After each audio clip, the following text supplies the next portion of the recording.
It's actually surprisingly rare for a nonprofit to lose its tax-exempt status, mainly because the budgets of nonprofits are so low that it's not worth it for the federal government to go after them or even the state government. But they only go after it when it's very suspicious or fraudulent type activity. And even there's this group of family members who were trying to figure out how to pay for their kids' college education. And so they created this foundation, a nonprofit tax-exempt foundation, and donated their own personal money to this foundation, tax-free, and got tax exemption from it, and then gave out college scholarships. But all the recipients of the college scholarships were family members. They were sort of going around the system and basically reducing how much they're going to have to pay. Like, they could count it as a charitable donation giving to this foundation, and then the foundation went back and gave it to their kids to pay for college. And in that sense, by that definition, it wasn't serving the public good. It was clearly a money laundering operation to make sure to get tax-free college education, or to make it a charitable donation to get college, to pay for tuition.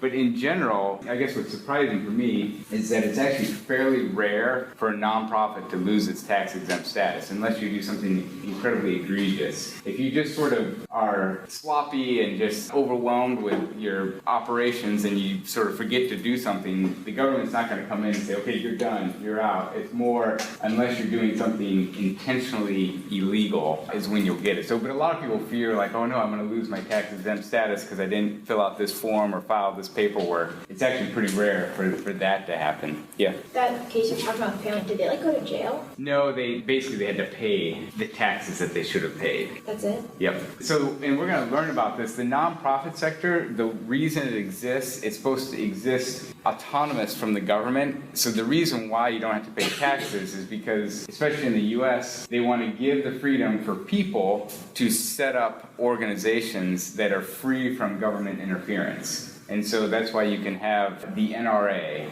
or even the KKK. It's the freedom of association, of bringing people together. But if you're going to get the tax-exempt benefits and use them, you have to abide by sort of the rules. You won't go to jail. And we'll get into some more of the nonprofit laws that relate to the nonprofit sector.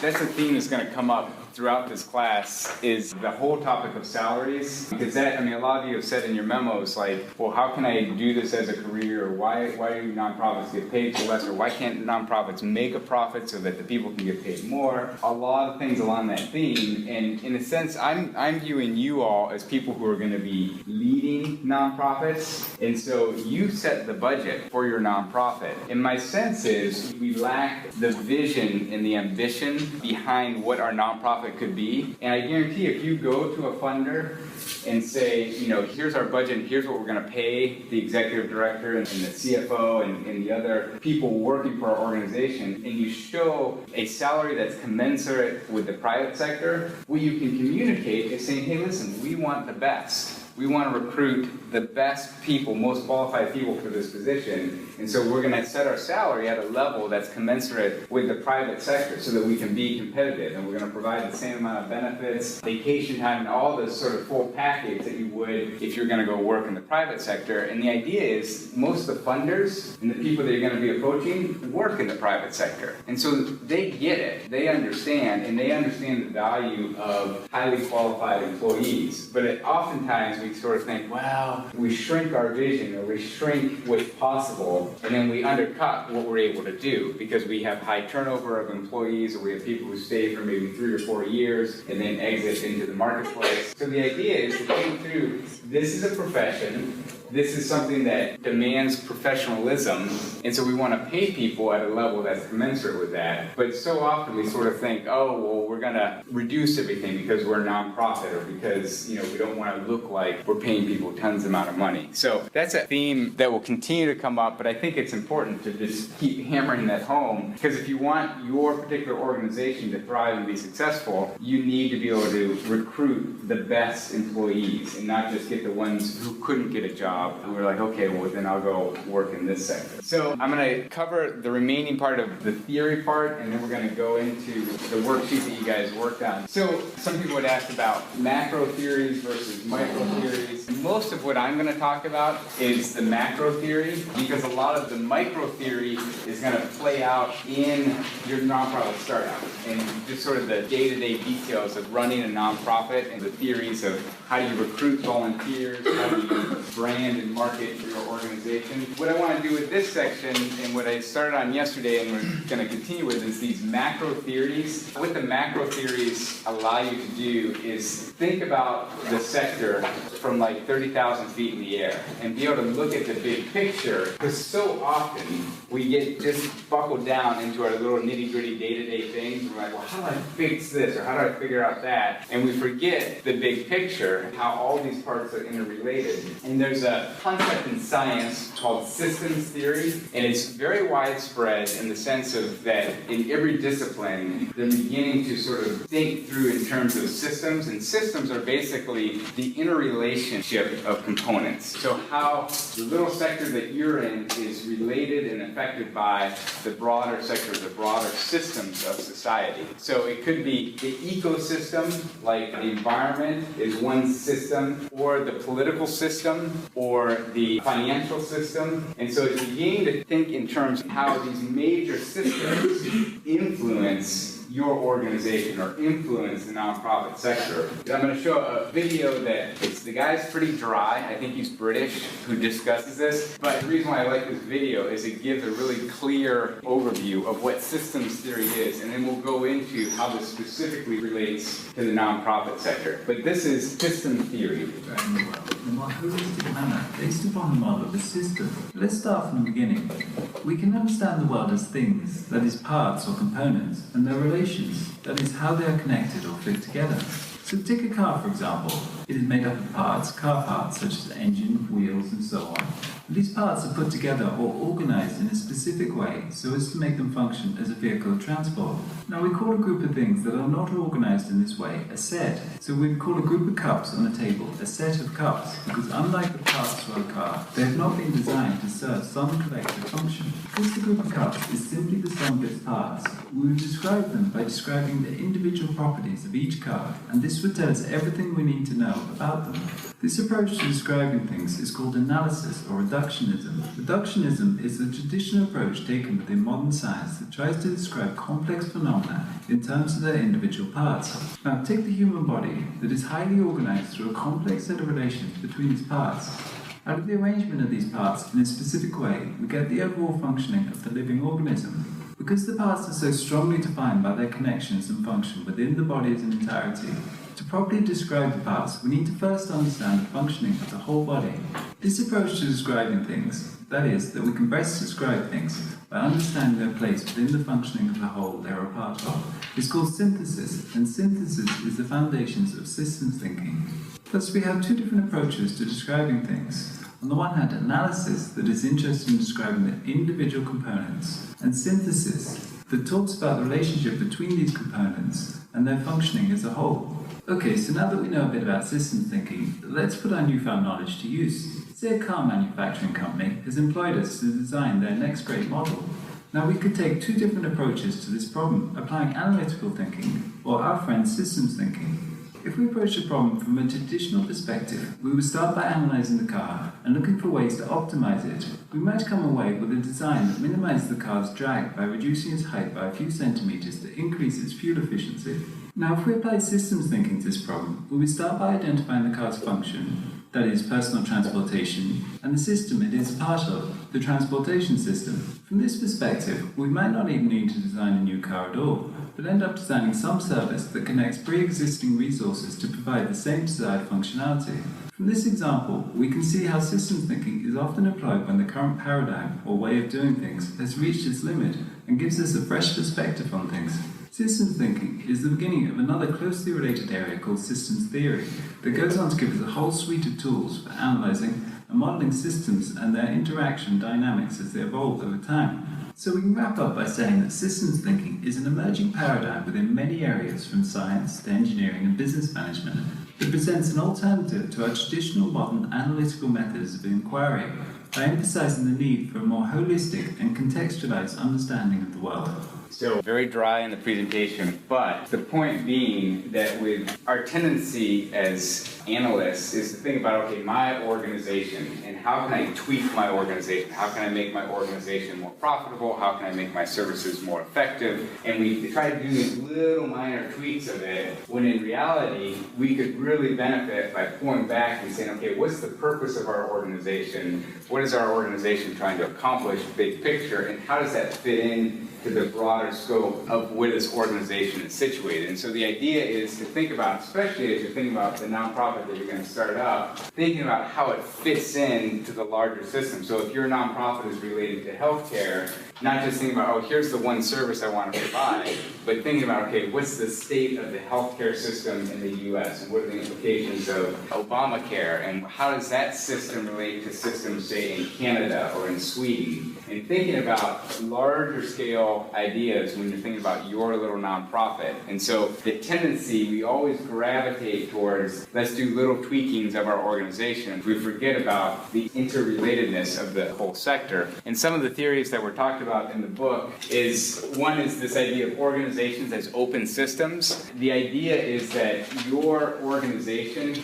doesn't sort of sit independently in society, but it's an open system that is interacting with all other different parts of the larger system. So you interact with the government system, you interact with mass media, you interact with on an international scale. So it's thinking about your organization as an open system that has constant flow in and out of it and ties to a larger system. And so it's just, again, we tend to think about, oh, here's my little organization and how can I make it better? And we forget that it's being heavily impacted by these outside influences. Another one is population ecology is another way of systems thinking. And someone asked about, it was something about competitiveness of nonprofits and why do they have to compete with for-profits? Well, population ecology begins to address this. The population ecology, if you think about an ecosystem, like the environment, think of a forest. And in the forest, there's all these different species that exist, and some are in competition with each other, and some sort of benefit and help each other. Some are poisonous and kill off others. And so in the same way, in the business world or in the organization world, there's this environment, the organizational environment. And there's some organizations that will help your organization thrive. There's other organizations that are in direct competition for the resources of your organization. So whether it's financial resources or human resources. So you got to think about, my organization is being planted in a certain ecosystem. And it's good to understand, what is this ecosystem, this organizational ecosystem that my organization is being planted in, and just thinking about it in terms of the larger environment or the organizational environment that it's situated in. Another idea of systems theory is institutional isomorphism. And so this is a really fascinating concept because it's something that happens subconsciously, that organizations mimic each other. So if you think about this, if you go to any university in the US and you walk onto campus, there's this striking similarity of how universities are designed. Like there's a quad, and there's big lecture halls, and there's residence halls, and there's dining facilities. Now, it wasn't just by chance that all of these happened to be designed the same way, but really there was a model. Let's say like Harvard University was one of the first universities. They designed the university to look a certain way. Harvard was successful, so when the next university got started, they said, well, let's look to see what Harvard did, and let's mimic what they've done. And then you see that it's a ripple effect that you might think you're being innovative or creative, but if you step back and realize, wow, we all look the same, and maybe there's inefficiencies in the way that Harvard designed it, or one of the first organizations in the sector designed it, that isn't really the most effective or efficient. But what we tend to do is is we just copy. We match what's already been done. So if you think of whatever organization you're doing, you probably have a picture in your mind of another organization that's already done it, and the tendency is to copy that.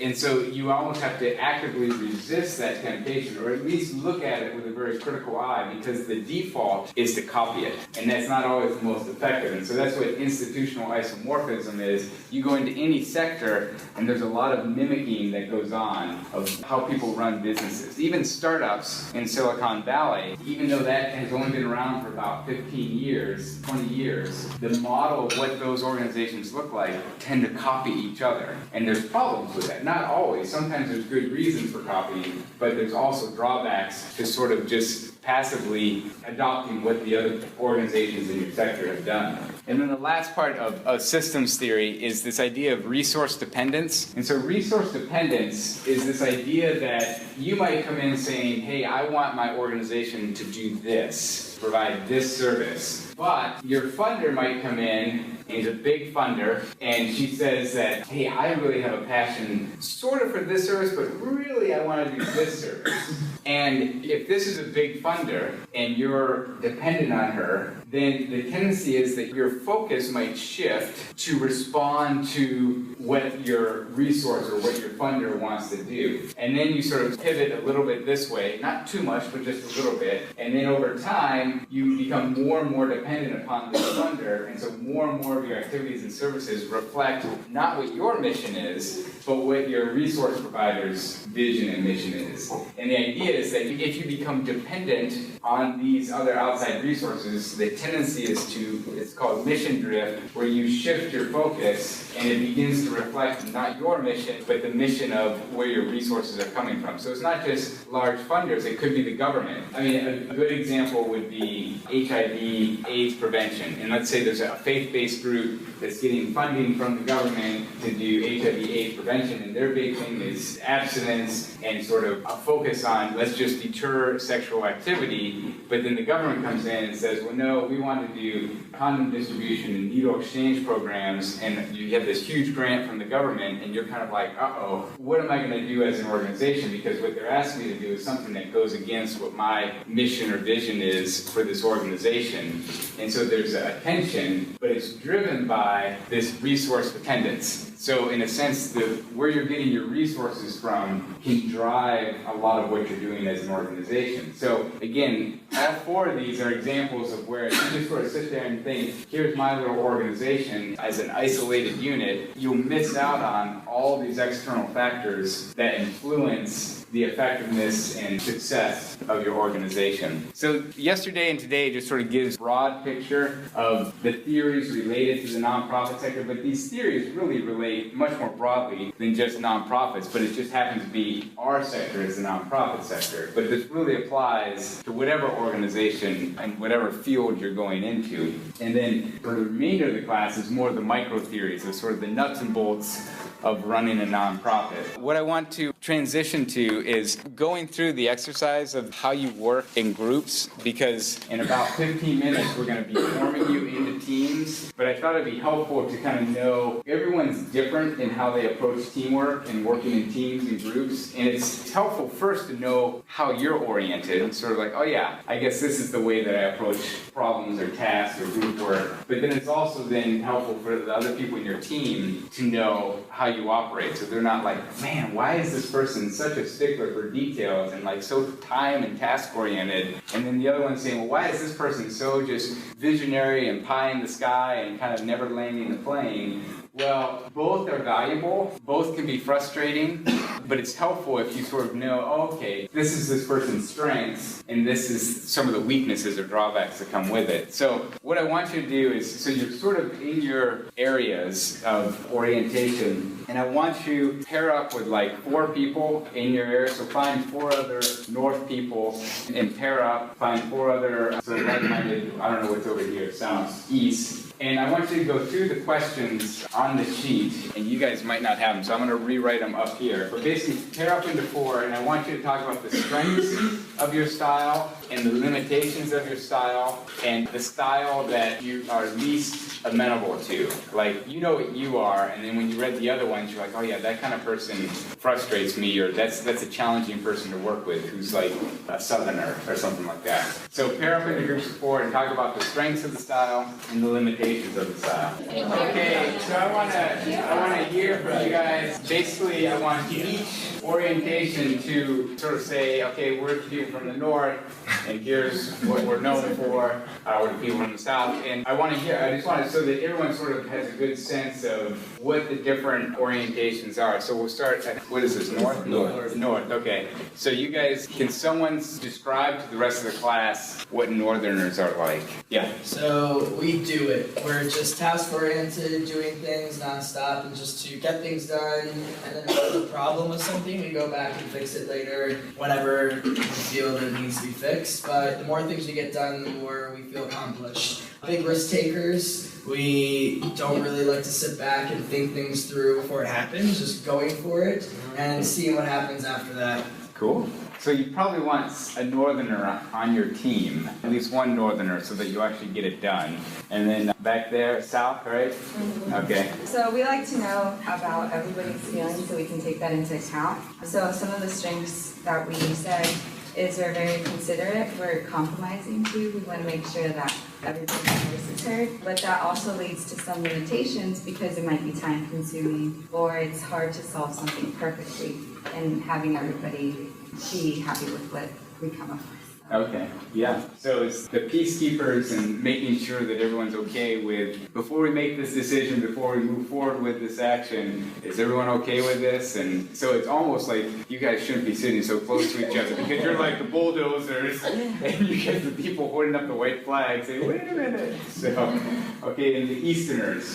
Who will describe the Easterners? Tom? I can't speak for all Easterners, but this group over here, we consider ourselves to be really thorough and kind of patient with the brainstorming process. So trying to kind of apply some of those macro system thought processes to how we approach a task. So making sure that we're detailed, but we're looking at the big picture and we're figuring out all of the different relationships and interactions that we're going to have within the community that we want to serve. Very good. So the detailed people, and then the Westerners. How would you describe the Westerners? Well, we split into 2 groups too, but our group decided that we're more communicative because we want to make sure every detail is talked through before we move forward. So you have to have good communication so everybody kind of like puts their input on it. So you want to make sure everyone's contributing to the process. So it's interesting that the class kind of divided up pretty equally distributed amongst these 4 categories. So there isn't like, IVU doesn't just recruit all northerner types, but like you can be a high functioning person and be a big team contributor, but be of a different orientation. Where, just in your everyday life or organizations that you've worked for, where do you see some of these characteristics, where have you seen these characteristics played out in yourself or with people that you work with? Yeah. I'm extremely organized and I get kind of like anxious when things are like, that makes me sound like OCD, when things are out of place. It's but okay, like, you're focused. Right, I appreciate when things are in their right place and I really love alphabetizing things. If you've ever heard anything alphabetized, I love doing it. I love like just putting things together in like their right place, and that's kind of how my life hopefully normally functions. So, and how does that work when you're working on a team or with a group? How does that play out? I suppose I like to be the one who like can put all the pieces together and like make sure that we really are following the order and like things are exactly where they need to be and that it's cohesive but everywhere is in its right place. It makes me sound so OCD, but I'm not. But you're a valuable asset to the team because they'll be like, Hannah, where's the, or what does this do? Who else sees Jordan? I am like the exact opposite of that. I will like see an idea and then I'll just start going, you know what I mean? And then I forget like everything that we need to do. You know what I mean? Which is why we got class on Tuesday.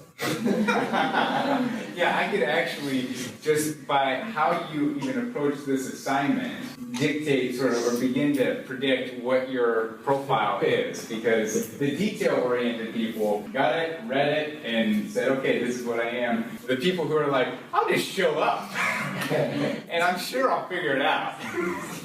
And so, and in a sense, that's how you roll, and that's how you approach things. But the tricky thing is when you're working in teams, because then that's where friction happens, because there's some people, I'm going to say the first assignment's due September 13th, and people already have that on their calendar, and they're already going to start working on it, and other people are like, September 13th, okay, well, I have until September 12th to not even worry about it. And if you're working on a team, and you're all collectively responsible, that can create tension, because the Westerners are going to be like, okay, let's get this done, and the Northerners are going to be like lagging behind, in a sense. Or in a sense, they still do it, but yeah. I'm trying to put my own direction down, north or whatever, but just how it can go poorly in nonprofits. My mom had this kind of anti-bullying nonprofit, and we had teen volunteers, and they were holding signs outside our local frozen yogurt shop, and it's punk middle schoolers grabbed the sign and ran away with it, and I bolted after that, I grabbed it, and I started yelling, and my mom was bullying them? well, they were being punks, and then my mom was like, oh, yeah, it's not the message we're sending. So your personality came out in that. So that's good. Any other people where you see, especially knowing yourself and working in groups where you've seen it come out? Yeah. The summer during my internship, it was at a nonprofit. It was a lot of event planning. We were planning a gala, and I'm a big picture person, so I have what the gala's gonna look like and how it's set up. And then my boss is just having me do all of this small detail stuff that I never thought about. Mm-hmm. It was such a whoa. And was that frustrating or more eye-opening, or? I think it was more eye-opening. It was kind of frustrating at the beginning. So I was like, well, I feel like I should be better. I feel like I'm doing a bad job. But then I was like, well, this is supposed to be a learning thing. Mm-hmm. So. Yeah, done. I've seen two very different personalities at one of the places I volunteer, and you've got the one person who does the development work and the business side, and then you've got your youth program coordinator. Those two, to me, are just the exact opposite, and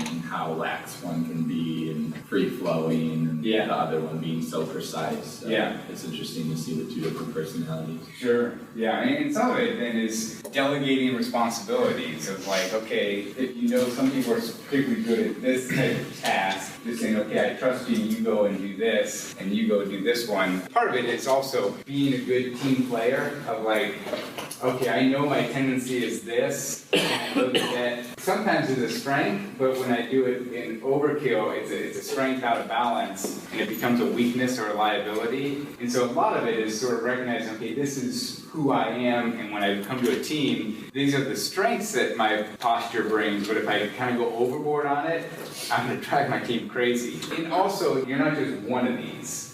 You probably would pick one as your strong one, and then there's probably a close number two that's there as well. So you're not in a sense, all Southerner, but your lead foot probably is Southern, but then you could probably pick one of the other directions and say, but I have tendencies towards this as well. And when you are working on team projects, this is where this comes out more, because obviously as an individual, it doesn't matter how you approach your work, because at the end of the day, it's up to you. But with teams, is the reason why we do an exercise like this or other personality things is ultimately in working with teams. And so we're going to break up begin to form the teams, and the way we're going to do this is I put around the room the different sort of areas that you might start a nonprofit, and some of you have said that you already have an idea for a nonprofit, and so what I want to do is give those people a chance to sort of say, hey, here's what I'm thinking, here's rough sketches of what I'm thinking, or maybe I've already gone down the road of starting a nonprofit and I want to bundle it into this class. And my general sense is, if there is people like that in this room, it'd be to your advantage to join that team or that person if it's a topic area that relates somewhat to you, because it'll help you versus starting from scratch of okay, I want to do performing arts, but I have no idea. Whereas if there's someone who sort of has some rough skeleton ideas of it, then you're oh, okay, yeah, let's go do that. So what I'm going to do is start with the people just sort of saying, here's a rough sketch of what I'm thinking of doing, team. And then after each of those people have shared, I'm gonna let you guys sort of go to your part of the room, or just sort of see, like, yeah, I definitely wanna do something related to education, so you can gravitate over there, and you're gonna find other people who wanna do education, and you're gonna form a team. So the teams can only have 5 people. They have to have 5 people, they can't have any more or less, but issue areas can have more than one team. So if you go over to environmental stuff, and there's like 10 people there, then that's fine, there's gonna be 2 teams for environmental. Or you're gonna be in environmental, and you're gonna have 4 people, you need to recruit someone to come onto your team. So you might have to like send people out, find someone. But basically, it'll all shake down into these teams. So any questions before we get started? Okay, and does anyone have ideas of sort of skeleton ideas of nonprofits they want to start? Yeah. Do you want me to share it? Yeah, you can just share it. Okay, so it's kind of regarding like mentorships is really the main theme, because I feel like in order to bring people out of like undesirable circumstances, the best way is to mentor them and educate them out of it. So my idea is sort of it's like a bar where people, and it doesn't have to be necessarily an actual bar, it could just be something that like a cafe or bar hosts on certain nights, where mentors can, like people who are well established in like the professional field, or just being an entrepreneur and like well off, can come. They come to this bar and they pay sort of a premium. So they're kind of tiering the cost structure of the drinks, and then the people who want to be mentored come in and they buy cheaper drinks and cheaper food. And so it's just a place where people can come and you're identified as a mentor, someone wanting to be mentored, and you can have real conversations and develop real relationships with people to just coach each other, so then the mentor feels like they're getting fulfilled, and the mentee is providing themselves out of. And there's a revenue generating aspect of it. Yeah. So cool. Very good. So that would probably fit under education or mentoring. There's an mentoring category, but that's a big one. Is mentoring would be a big one. Alice. Okay, so I'm working on a startup business. It's a music education service called Freya.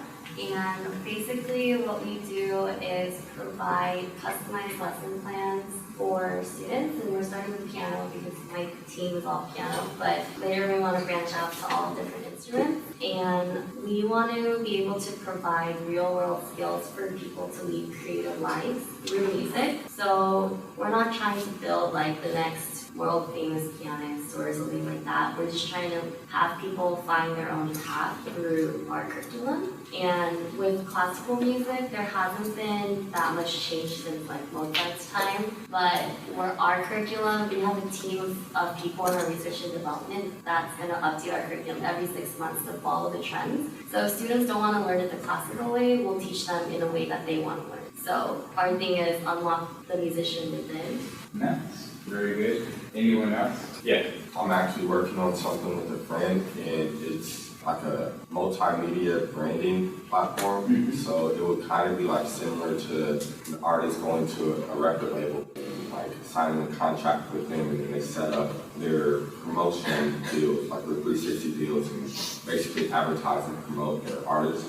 But instead it's like multimedia, so it can be artists, it can be fashion, clothing line, it can be like literally anything in the media, but they bring their sources to this platform, and basically we help expand and promote and advertise their brand, like in places that aren't necessarily promoting it as well. Okay. So in places that would lack the resources for normal marketing and branding, you're going to come in and sort of set up shop and provide that. Good. Any other? Yes. Whole semester I'm taking a service writing class, and I'm going to be working with, I don't like the term like battered women's shelter, like domestic violence shelter, Middle Way House, and I thought it would be really interesting just because I know I think there's success with this in the past. Teaching people slam poetry, I know that's like super empowering. Yeah. I think like either setting up just kind of like quick workshops of either that or creative writing, and then allowing them to like set up something so that they can share it, like a small event or something like that. So some sort of empowering type of creative, yeah. Yeah. But just teaching a skill again, like music or drawing. I mean, obviously writing, it's just that, like, I feel like music is less subjective, and there's more, hitting the right notes. Sure. Writing it more free form. Yeah. Yeah. Good. Yes, good job.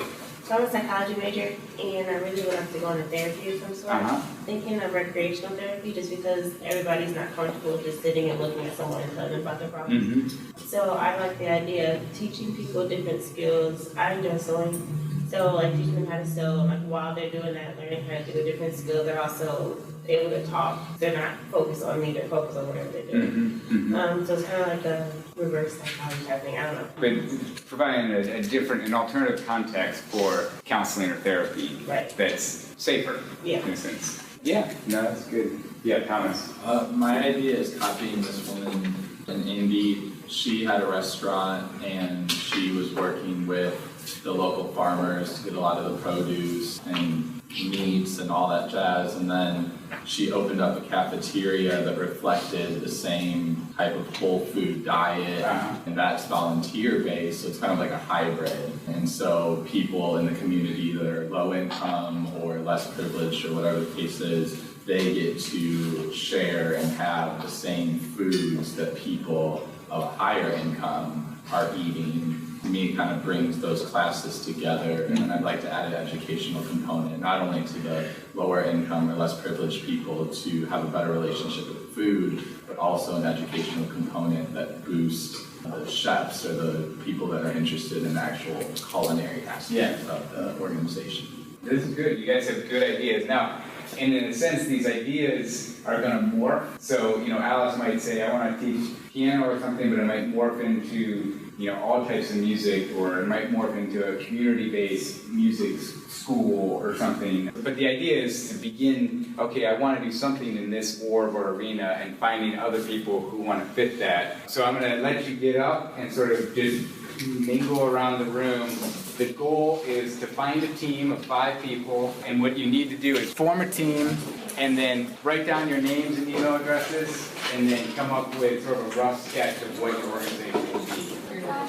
So, good job in getting into teams. There's 2 people who aren't here today, and there's 2 teams that have 4 people in their team. And so basically on Tuesday, those 2 teams are going to give a pitch to the person, to the 2, and they're going to pick which group they want to join. So there's 35 people in this class, so 7 teams of 5. And the first assignment, like I had said at the beginning, is that there's 9 sections for this project, and each of them are little bite-sized sections. The first 2 are due on the 13th, which is like 2 weeks from now. And these are probably very critical, especially the first one, and that's what there's readings on Canvas for this. It's basically establishing the mission, the vision, and the values of your organization. And this is really critical because it'll help you know, what are we doing? Because if you jump into sort of like the finances or the branding or the HR type stuff, and yet you don't know what you're doing, it'd be really difficult. So really just sort of using the process of developing your mission and vision and values as a way to sort of, as a team, crystallize, okay, this is what our organization is about, and then you can fill in the gaps. But so you'll want to start working on that. It's due on the 13th, and in the syllabus it explains sort of what each of those sections involve. And again, they're really short sections as far as how much you have to write, but I really want it to be high quality writing. I'm fairly loose with the analytic memos and the personal reflections where there's typos and sort of run-on sentences. Like, that's fine for the memos and reflections, but for this whole startup project packet, is really, basically this is something you're going to be presenting to a potential funder, and so it needs to look professional, it needs to be very polished, and in a sense like, okay, this is how we would, if we were going to do a portfolio for a funding agency, we want it to look high quality. So that's all. There's readings on Canvas, and basically before you go, I need a sheet with the names of your team members and the general description of what your organization is going to be. Are there any questions that you guys have with this whole process? Great, and if you have specific questions, you can come up and ask.